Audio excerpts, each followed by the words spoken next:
Good day, good evening. I'm not sure when you guys are watching this. How are you doing? This is Dr. Wheeler reporting for Afam 200. So I wanted to follow up with your lecture about the historical and theoretical underpinnings of Black studies. Let me get started sharing my screen now.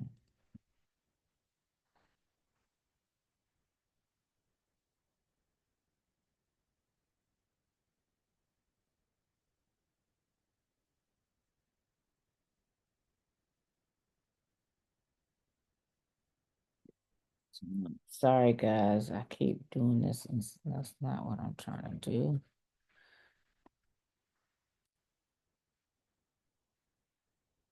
Record. Present. That's right. Okay.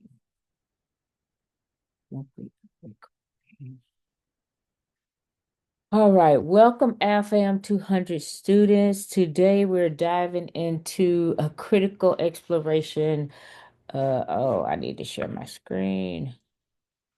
Sorry, guys, I'm getting all excited and I didn't even share my screen.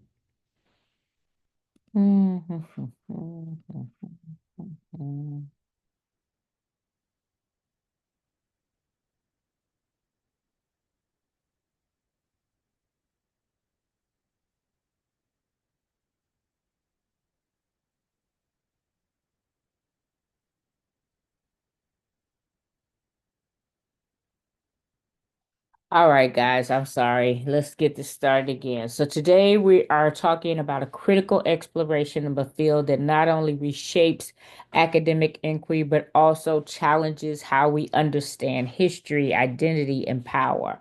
We're talking about none other than Black studies, or what we call it at Northeastern is African American studies. This is more than just an academic discipline. It is a dynamic movement rooted in the struggle, the resistance, and the pursuit of liberation, both inside and outside the classroom. Okay. So today, our learning objectives involve analyzing the historical emergence of Black studies. Students will be able to explain the historical events and social movement, particularly civil rights and Black power movements of the 1960s that led to the development of Black studies as an academic discipline. Students will also understand and evaluate the interdisciplinary nature of Black studies, understanding, excuse me, and identifying and analyzing how Black studies integrates various academic fields such as history, sociology, political science, literature, to provide a comprehensive understanding of the African diaspora and Black experiences globally. And finally, to critique the Eurocentric perspective of traditional academia, students will critically examine the limitations of the Eurocentric frameworks and traditional academic disciplines and articulate how Black studies challenges and redefines knowledge production, representation, and curriculum design. Okay. All right, so we want to talk about this is the cover of our textbook, one of our textbooks that we're using by Eric R. Jackson's 2023 An Introduction to Black Studies. So that's one of our texts that we are using. So I wanted to give you an idea of what we're going to cover today. We're going to talk about the introduction to Black Studies. We'll start by defining it and talk about it in the nature of the study of how it studies Black history and Black culture. We'll also delve into the historical context for the discipline, understanding the why behind Black studies and looking at the historical conditions that gave rise to it, thus talking about the impact of the 1968 strike at San Francisco, at San Francisco State University in California. We will explore three specific theoretical frameworks: critical race theory, which examines how systemic racism shapes laws and institutions; Pan-Africanism, which connects the struggles of people of African descent globally; and Afrocentrism, which reclaims African perspectives and centers them in the study of the history and culture of the African people or the African diaspora. And then we'll talk a little bit in detail um, about the wonderful work of Jackson's text and how that gives us a good synopsis of what is happening. In the first chapter, Jackson traces the origin of Black studies, highlighting student activism and grassroots movements. In second chapter, he discusses the development of theoretical frames. Oh, excuse me so much. And we'll talk about that.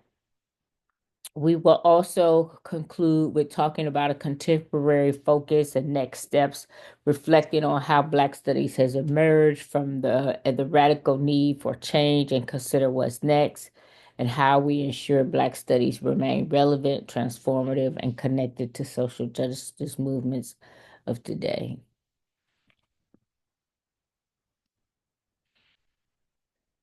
So, when we're thinking about Black studies is defined as the interdisciplinary field that integrates history, sociology, political science, literature, and philosophy to examine the lived experiences of people of African descent globally, as well as religion, as well as um, language and other fields like that. It asks critical questions about race, about identity, about power, and about justice. The emergence of Black studies as an academic discipline was a direct response to limitations and exclusions within traditional academic structures, rooted in the activism of the civil rights and Black power movement of the 1960s. Black studies sought to address the lack of representation and critical analysis of Black experiences, histories, contributions, as we look at its connection to mainstream education.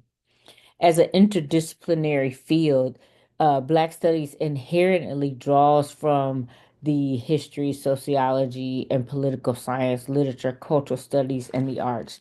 In this interdisciplinary approach, it allows for Black studies and African American studies, Africana studies, um, for a comprehensive exploration of the African diaspora, examining the interconnectedness of race and class and gender and power across various contexts. It also incorporates methodologies from both the humanities and the social sciences, fostering a critical thinking and a holistic understanding of complex social issues.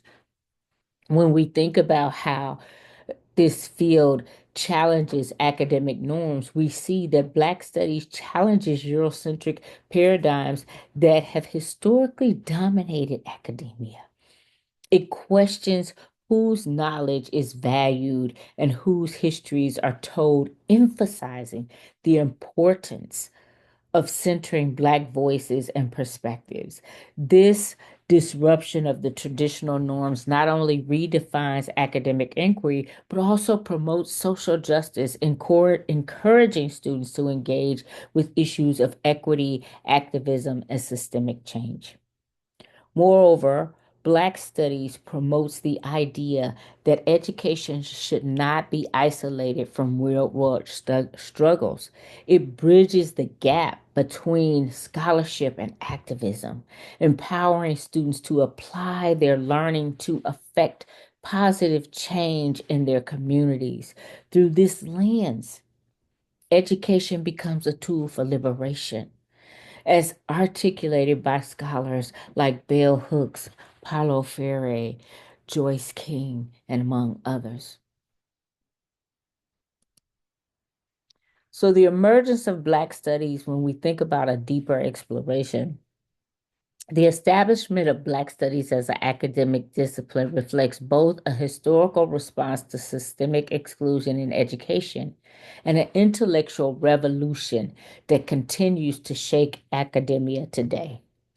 Drawing from Jackson's 2023, we will examine chapter 1 and 2, where they delve into the interdisciplinary of Black studies and the emergence of the civil rights and Black power movements and how this ongoing challenge the Eurocentric paradigms and perspectives of the day.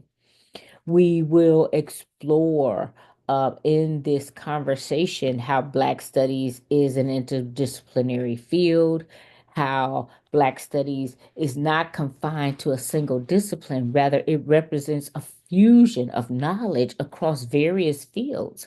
When we think about this interdisciplinary framework, it allows scholars and students to explore the complexities of Black life through diverse lenses, including history, to examine the transatlantic slave trade or early African civilizations, pre-colonization, pre anyone messing with them, colonialism, the Harlem Renaissance, the Civil Rights era, the Black Power movement, um, so many periods of time that history allows us to examine. And from a sociological standpoint, we are allowed to analyze structural racism and systemic inequality and social movements. We are allowed to pay close attention to political science, exploring Black political thought, Pan-Africanism, and liberation struggles, not only here in the United States of America, but also globally. And when we think about the contributions of literature and the arts to the discipline, we are able to investigate cultural expressions of African diaspora from oral traditions to contemporary spoken word to social media and contemporary media and arts. Philosophy and ethics, where we can question the notions of identity, freedom, justice, and the human condition for Black intellectual traditions alike. This multidimensional approach encourages critical thinking and fosters connections between theory and lived experiences. The field very structure disrupt compartmentalization typical of Western academia, advocating for holistic learning that reflects the complexity of Black experiences globally. So when we also think about the second bullet point, the emergence of civil rights and the Black Power movement, we're going to talk a little bit more about how we see the formalization of Black studies in academic institutions was deeply rooted in activism and radical demands for justice of the 1960s. So when we think about key events, not to get into all the history, but I just want to point out a few, is the 1968 San Francisco State College strike. We're going to talk about that in more detail. And that is cited as the birth of Black studies in higher education, that this strike led to the Black Student Union and the Third World Liberation Front. Students and faculty demanded the creation of an ethnic studies department to reflect histories and contributions of marginalized communities. Then we have the civil rights movement with leaders like Dr. King, Ella Baker, and organizations such as the Student Nonviolent Coordinating Committee, or SNCC, that highlighted the need for educational reforms alongside legal and social changes. And education was seen as a both a battleground and a tool of liberation in the 60s and the 70s. The Black Power movement with figures like Stokely Carmichael and the Black Panther Party emphasized self-determination and cultural pride and political autonomy. And let's understand that Stokely Carmichael was always Kwame Ture, who was also part of SNCC. The political autonomy that we are able to explore and understand, and the influence of pushing a curriculum that changes how we center Black voices, histories, and revolutionary thought. The creation of Black studies programs was not merely an academic reform, it was a political act. It emerged from the struggle for representation, for dignity and autonomy, and within institutions that had long perpetuated racial bias. The third bullet point I want to accentuate is one of the most transformative acts of Black studies is its critique of Eurocentrism. So challenging Eurocentric perspectives in academia which was historically dominated by Western education. When we think about how Eurocentrism prioritizes Europe experience, histories, epistemologies, and default this as the universal standard. But Black studies, ethnic studies, um, these programs say no. Let's critique that. Let's decenter whiteness. It is not the traditional curricula often positioned where thinkers of history see this as central, while instead Black contributions are treated as the center. Black studies rejects this hierarchy, emphasizing that the Black history is not is an addendum, but that it is core to understanding part of the human experience. The epistemological resistance.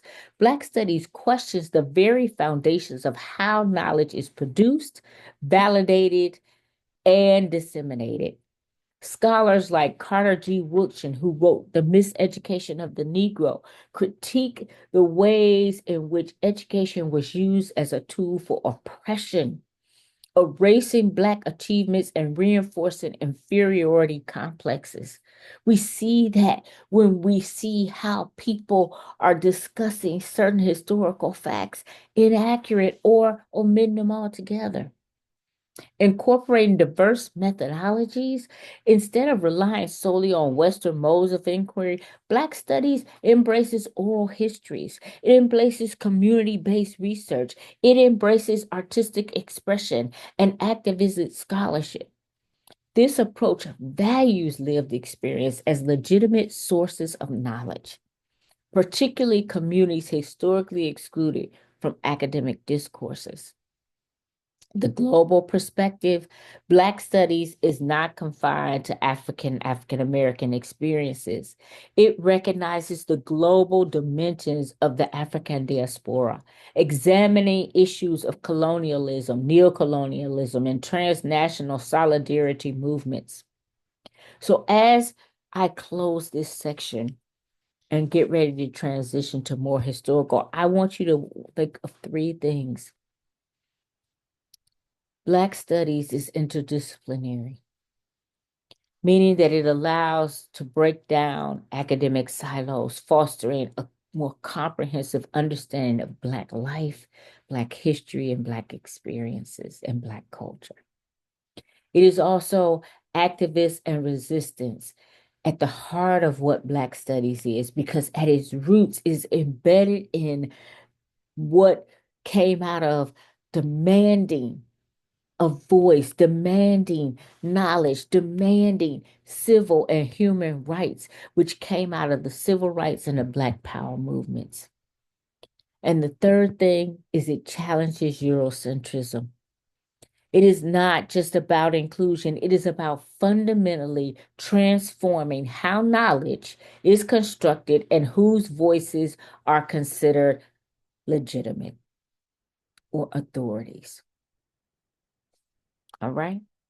So interdisciplinary, activism and resistance, and challenging Eurocentrism. So when we think of the historical context, I want to start with the 1968 San Francisco State California strike. It was a pivotal event in the American history that not only transformed higher education, but also became a defining moment in the broader struggle for civil rights, equity, academic representation. Understanding this strike requires examining its deep connection and representation to the civil rights movement and the growing demand for racial justice in the 60s. When we think about the broader civil rights movement that was occurring in the 40s, 50s, and 60s, civil rights laid the educational and cultural shifts that led to the creation of Black studies programs. Because when we think about civil rights, it was rooted in the fight. I'm sorry, y'all. My cat is over here trying to mess with the screen. Rooted in the fight against segregation, voter suppression, and systemic racism. The movement was driven by key figures like King, Parks, Fannie Lou Hamer, and the organizations like the NAACP, Students Nonviolent Coordinating Committee, SNCC, CORE, the Congress for Racial Equality. And key objectives of the movement was one, to dismantle Jim Crow laws, which we will talk about in the week to come, to secure voting rights, and to achieve social, political, and economic equality, not equity, equality. The impact on education, activists recognized that education was both a battleground and a tool for liberation. I said this to you earlier. So they demanded that a curricula should reflect these experiences, these histories, and these contributions that Black people have made, challenging these whitewashed narratives prevalent in American schools and universities. The shift from civil rights to Black power in the late 1960s led figures like Stokely Carmichael or Kwame Ture and groups such as the Black Panther Party further radicalized themselves and demands for self-determination, cultural pride, and community control over institutions and schools. The 1968 San Francisco State College strike from November 1968 to March 1969 was the longest student strike in U.S. history. I'm going to say that again. From November 1968, December 1968, January 1969, February 1969 to March 1969 was the longest strike in U.S. history, lasting over 5 months, led by the Black Student Union, or the BSU, and the Third World Liberation Front, TWLF, a coalition of Black, Latinx, Asian American, and indigenous student groups. The strike demanded for the creation of an ethnic studies department and the hiring of more faculty of color. The key demands that came out of this is the establishment of Black studies with the full autonomy over its curriculum and its hiring decision, increased enrollment and support for students of color, the hiring of more faculty of color who reflected diverse student bodies, participants, and a curriculum that addressed the histories and experience of marginalized communities. The tactics and resistance used to strike involved mass student protests, sit-ins, and confrontations with police. Students faced violent repression, arrests, and administrative pushback, but their resilience and their resolve drew national attention to the issue of racial inequity in education, specifically higher education in this instance. So when we think about the historical impact on Black studies and beyond, is we see the success of the strike led to the creation of the first ever College of Ethnic Studies at San Francisco State College, now San Francisco State University. This victory sparked a nationwide movement that inspired the development of Black studies, Chicano studies, Asian American studies, Native American studies, and later women's and gender studies programs across the country. Okay. So the San Francisco strike was more than just a campus protest, right? It was part of a larger racial injustice and educational equity and cultural affirmation. Its legacy is evident today in the existence of Black studies programs and ethnic studies departments that continue student activism around the world. The strike taught us that education isn't neutral. It's either reinforcing the status quo or challenging it. That quote is unknown, but that ties to Paulo Freire's pedagogy of the oppressed. Key outcomes was institutional change. We saw universities begin to recognize the need for inclusive curricula that reflected America's diverse history and demographics. We saw an academic revolution where Black studies challenged traditional academic norms, promoting interdisciplinary approaches and community based scholarships.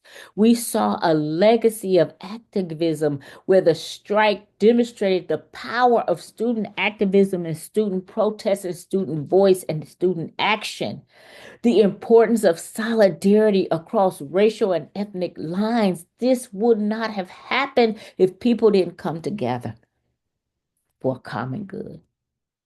And the historical impact on Black studies and beyond, the success of this strike at San Francisco State College, now San Francisco State University, led to the historic creation of the nation's first College of Ethnic Studies. This groundbreaking movement not only established the first Black Studies department, but also laid the foundation for academic fields of Black and Africana studies. Its legacy continues to shape conversations on curricular reform, academic reform, and student activism, serving as a catalyst for nationwide movement. This movement inspired the development of Black studies and Chicano studies, as we said, Asian American Studies, Native American Studies, and later Women's and Gender Studies across the program, which has redefined the landscape of higher education. Let's take a quick break and then we will go into the theoretical frames.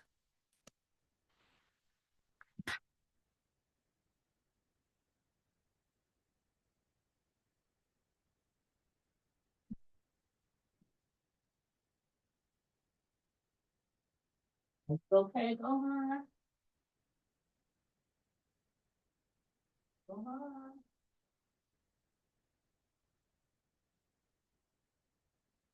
Thanks your brother. Go on, you okay? Hi, you okay, buddy?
All right, so now I want to spend a little time talking about the theoretical frames, the three theories of CRT, critical race theory, Pan-Africanism, and Afrocentrism, excuse me. So the study of Black life, history, and culture is not just about telling stories. It's about reclaiming narratives, analyzing systems of power, and shaping the future. Today, I want to explore three major theoretical frameworks that form the foundation of Black studies and African American studies, critical race theory, Pan-Africanism, and Afrocentrism. Each of these frameworks provides essential tools for understanding the past and interpreting the present while envisioning a future rooted in justice and liberation. So, how can these theories connect to Black studies and African American studies? Well, let's examine critical race theory. CRT, as some people talk about it, emerged in the 70s and 80s as a movement within legal studies, primarily developed by scholars like Derek Bell, Kimberly Crenshaw, Richard Delgado, and Mari Matsuda. CRT was a response to the limitations of the civil rights movement, which, despite achieving legal victories, failed to dismantle systemic racism embedded within U.S. institutions. Key concepts is, as we see here on ra- racism is endemic, meaning that CRT argues that racism is not an aberration, but a normal structural feature of our society. It's not a bump in the road. It has been constructed, it has been put there for a reason. That is intersectionality, coined by Kimberly Crenshaw. This concept examines how race intersects with other identities like our gender, our class, and our sexuality to produce complex forms of oppression. And counter narratives. CRT values the lived experience of marginalized communities as valued and critical sources of knowledge, challenging dominant narratives. So, why CRT in Black studies? Critical race theory provides a powerful lens for analyzing how law, politics, and culture maintain racial hierarchies. Black studies programs use CRT to interrogate, power structures. It helps students understand how systemic racism operates beyond individual prejudice and is embedded in legal, educational, and economic systems. So not only does it interrogate power structures, but it centers Black voices. By emphasizing counter narrative, CRT validates the lived experiences of Black people, offering an alternative to Eurocentric historical accounts. Not only does it interrogate power structures and center Black voices, but it challenges Western epistemologies or ways of knowing. CRT disrupts the belief in neutral or objective knowledge, exposing traditional disciplines often perpetuate racial, gendered, and various biases. In summary, critical race theory or CRT helps us analyze how systemic racism is embedded in legal, educational, and social institutions. It also challenges mainstream narratives by centering the lived experience of Black people and exposing racial inequalities. This theory is essential for Black studies because it provides a lens for understanding racial oppression and developing strategies for resistance. Its impact on Black agency. CRT empowers Black communities to identify, name, and resist oppression. By revealing how race shapes social realities, it fosters a critical consciousness, inspiring activism and transformative change. Pan Africanism. Pan Africanism is both an intellectual and a political movement about advocating for unity, solidarity, and liberation of people of African descent worldwide. Its roots trace back to the late 19th and early centuries, with key figures as W.E.B. Du Bois, a central figure in Pan African thought, who organized the early Pan African Congresses, emphasizing the shared struggles of Black people globally. Marcus Garvey, a leader of the Universal Negro Improvement Association, UNIA. Garvey promoted Black nationalism, economic independence, and pride in African heritage. And Kwame Nkrumah, Ghana's first president who linked Pan Africanism with anti colonial liberation movements across Africa. Core principles of Pan Africanism is global Black solidarity, recognizing the common experiences of oppression under colonialism, enslavement, and racism, self-determination, advocates for political and economic independence for African nations and the African diaspora, cultural reclamation, emphasizes pride in African heritage, history, and identity. And why is Pan-Africanism in Black studies, you may ask? Because Pan-Africanism is foundational, because it allows Black studies to link the global struggles. It allows scholars to draw connections between the experiences of African Americans, Caribbean communities, and continental Africans, emphasizing the global dimensions of Black liberation. Pan-Africanism is important to Black studies because it provides an anti-colonial framework to critique colonialism and imperialism, providing tools to analyze how these systems have shaped historical and contemporary realities. Cultural continuity is another reason why Pan-Africanism is important to Black studies, because it allows us to highlight the resilience and cultural contributions of African people worldwide, while challenging narratives of African inferiority and that have been perpetuated by Western academia. In summary, when we think about Pan-Africanism, it emphasizes global solidarity among people of African descent and connects the struggle across the diaspora. It is crucial to Black studies in linking African American history with the broader African and Caribbean movements for liberation.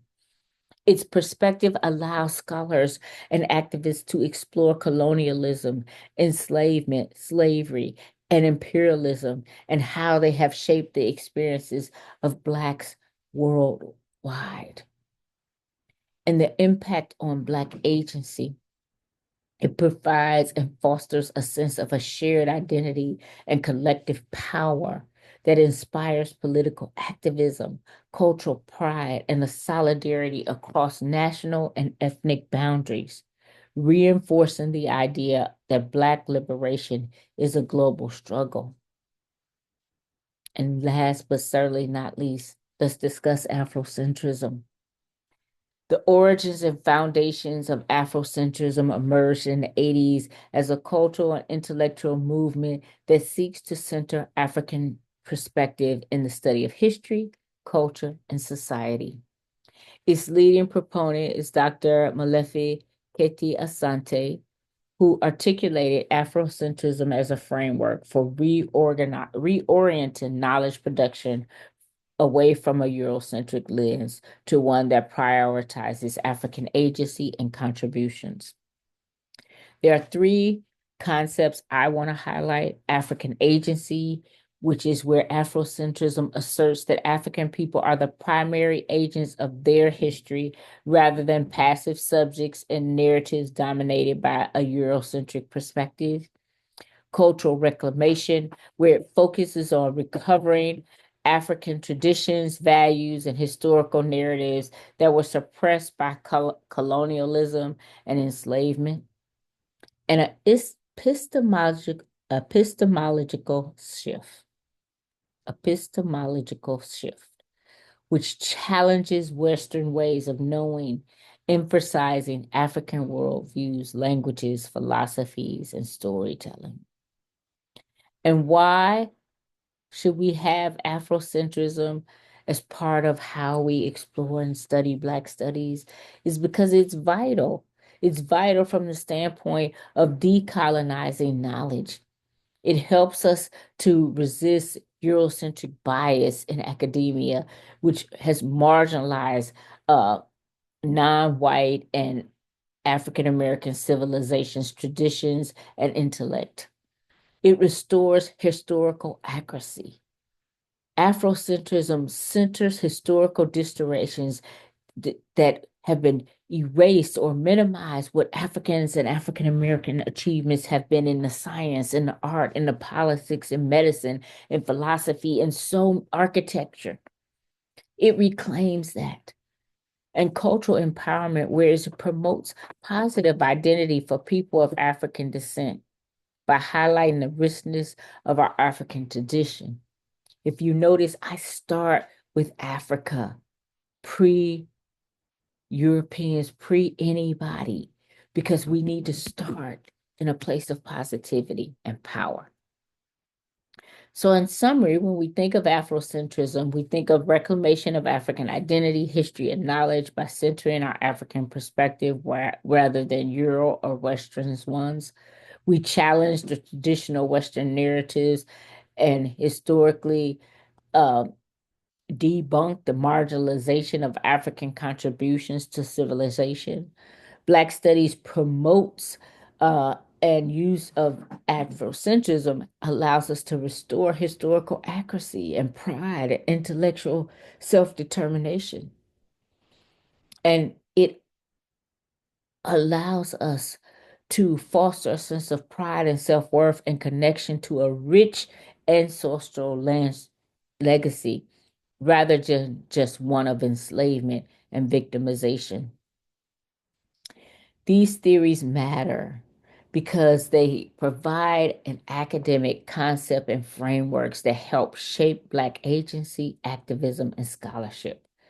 Black Studies and African American Studies program incorporate these theories to help them challenge Eurocentric knowledge production and create space for alternative ways of knowing, to connect historical struggles to contemporary issues from systemic racism to cultural identity, and to empower students and scholars to critically engage with history, society, and policy in ways that fosters social change. Now, I've put all of these in a nice, neat chart for you so that you can see where the theories are, the quick focus, key scholars in the movement, the contributions these allow us to make in Black studies, and then the challenges. So, in conclusion, when we think about these frameworks as more than just academic theories, but tools of liberation, tools for critical consciousness and transformative action, they help shape Black studies by providing an analytical tool to examine oppression and resistance, by offering, excuse me, frameworks for reclaiming history and cultural identity, and by fostering agency and empowerment among Black communities globally. Together, critical race theory, Pan-African and and Afrocentrism challenge Western dominance in knowledge production. They advocate for educational justice and inspire the ongoing struggle for freedom of self-determination. As we explore these theories, think about how they help us understand Black life beyond just historical facts, but how they frame resistance, affirm identity, and challenge systems of power in the world today. Now, let's quickly talk about Jackson's contributions and how those two chapters help us frame and understand Black studies. In D2L, you will find your readings for An Introduction to Black Studies 2023, Eric R. Johnson, who provides a comprehensive exploration of the field, emphasizing its interdisciplinary nature and historical development.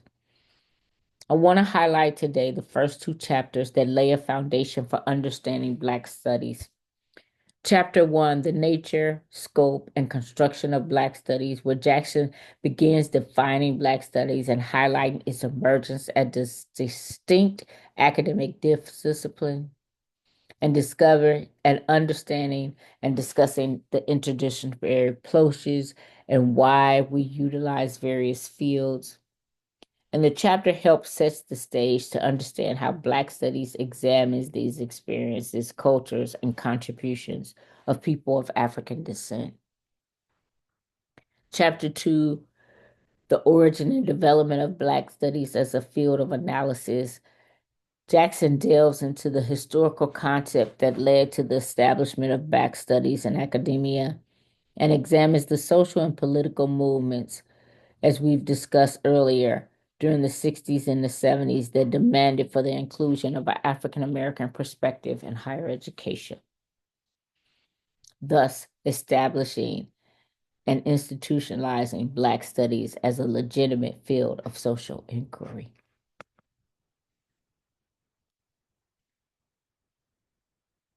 So this is a picture of Carter G. Woodson.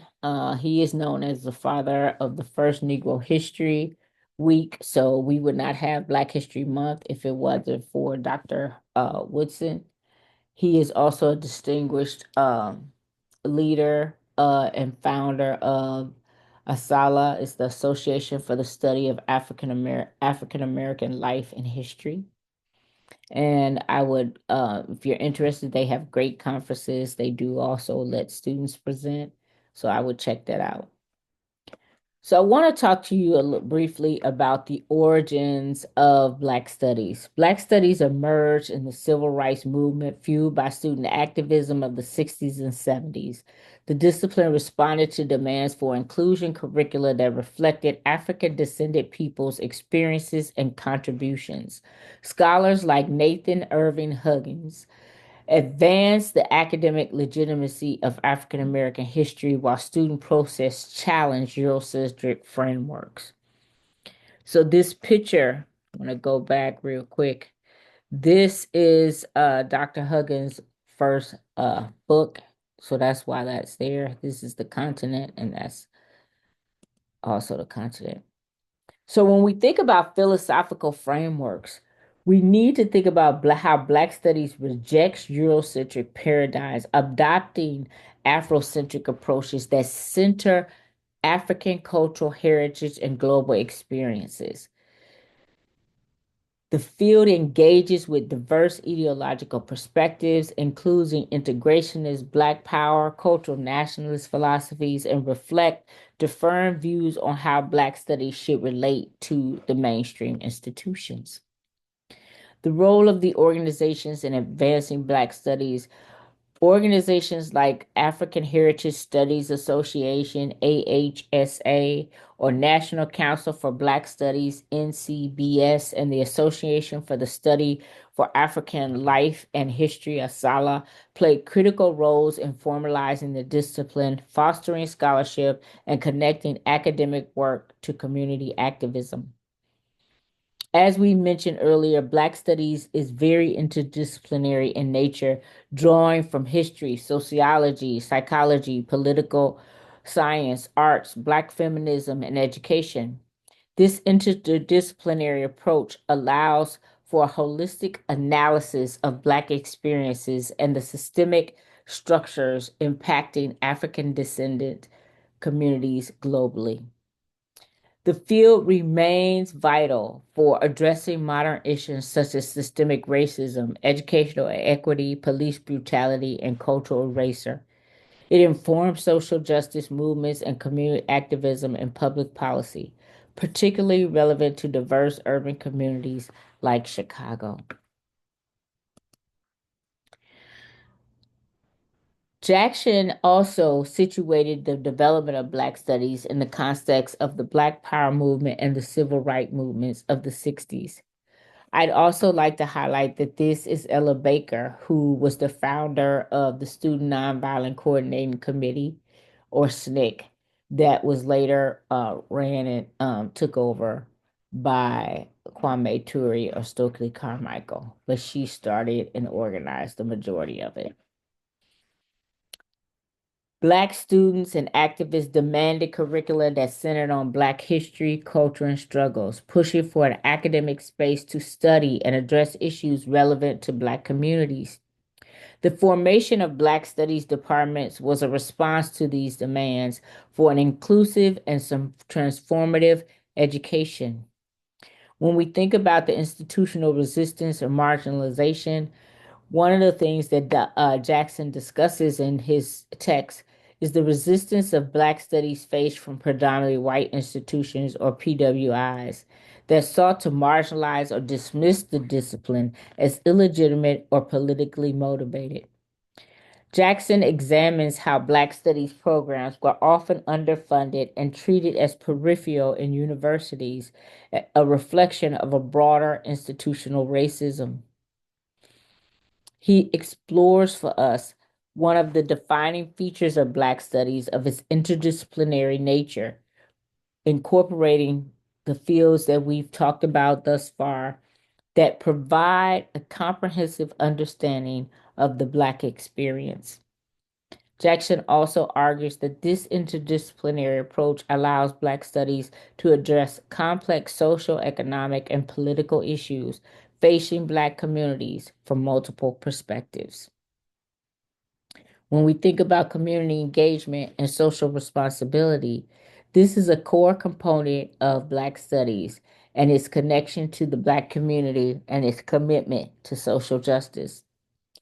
In his text, Jackson highlights how the field was founded not just as an academic pursuit, but as a way of empowering and fostering encouragement among the Black communities to address inequality and to contribute to the liberation struggles of the time. The community engagement and activism are integral to the field's purpose, with the scholars and the students alike encouraged to use their knowledge for practical change. Black feminism and intersectionality.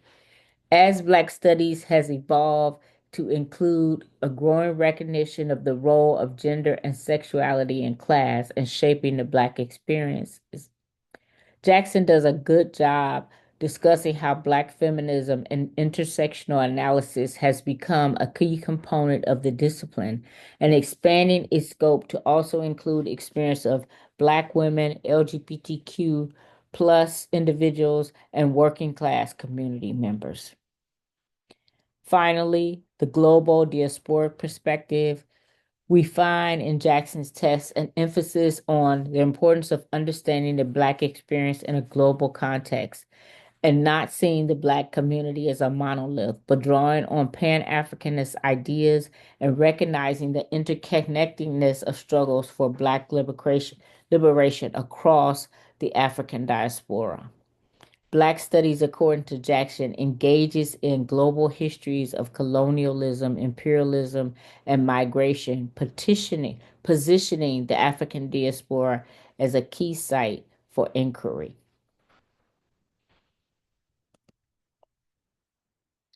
As we think about the state of Black discipline, institutional programs, today Black studies and Africana studies are widely recognized as legitimate academic disciplines with programs at universities across the U.S. and globally.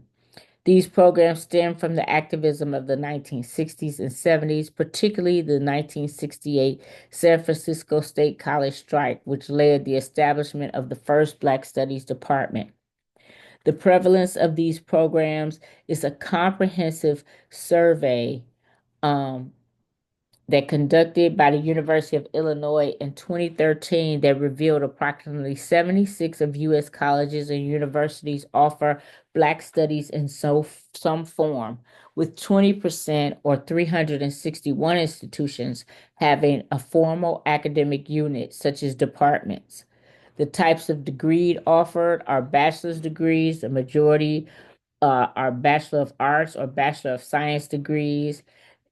For instance, at the Institution of University of California, Los Angeles, UCLA, and the University of South Carolina offer comprehensive undergraduate programs in African American studies.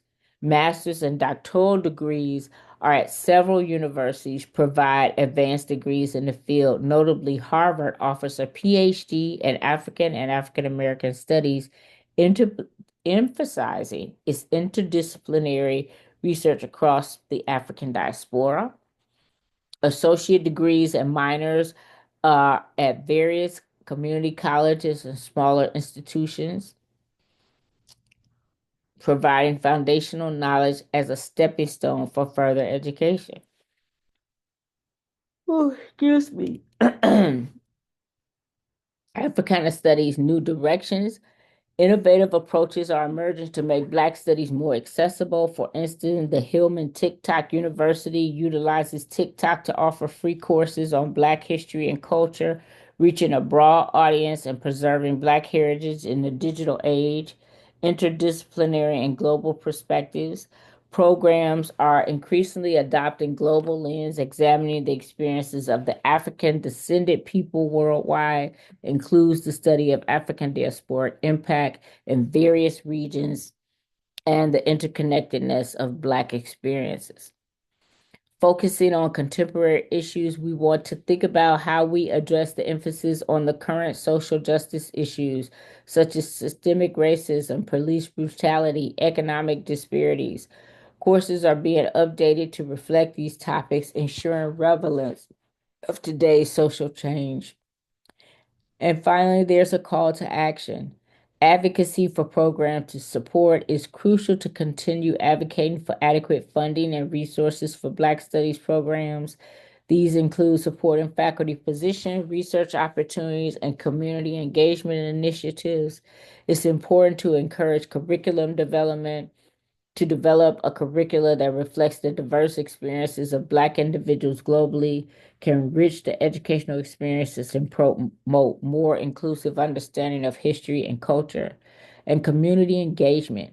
Building partnerships with community organizations can enhance the practical impact of Black studies, allowing students to apply their learning in real world contexts and contribute to societal change. By understanding the current state of affairs and evolving directions of Black studies and Africana studies, we can better appreciate their significance in academia and society. In conclusion, in connecting Jackson's 2023 Chapter 1 and 2, the author traced how Black studies evolved from the grassroots activism into a legitimate academic discipline. Chapter 1 highlights the origins and student-led movement, while Chapter 2 explores the development and theoretical frameworks of the ongoing evolution of the field. You also had to watch a video, The Evolution of Black Studies, which contextualized the strike within the broader fight for civil rights, showing how students demanded not just access to education, but relevance in education, seeking knowledge that spoke to their realities. And you also had to watch the Turning Point documentary, the San Francisco State 1968 strike, that provided a firsthand account of the intensity of the strike, showcasing the courage of the students who risked everything to challenge institutional racism. The power of Black studies is more than an academic discipline. It is a movement, a practice, and a form of resistance.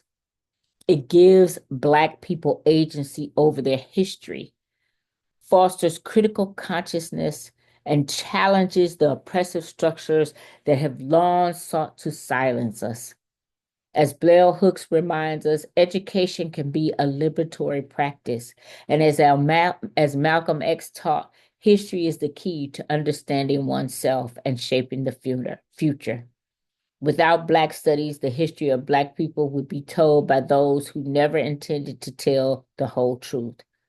But with it, we reclaim the past, challenge the present, and shape our future. I hope this was educational, informative for you. Here is one of my references. I'll give you a few minutes if you want to copy that.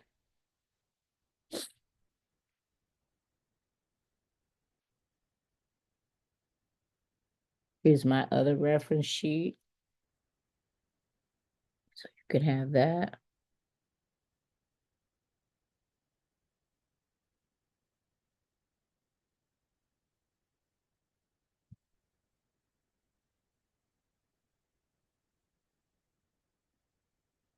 If you have any questions or comments, just email me at my NEIU email and I will get back to you as soon as possible.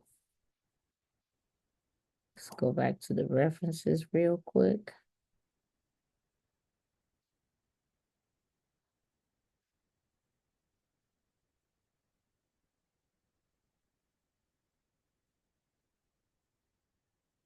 So this will be shared with you in D2L. I will be formatting it and sending it to you ASAP. So I strongly encourage you to review this information because it will be part of quiz 2. Have a great day.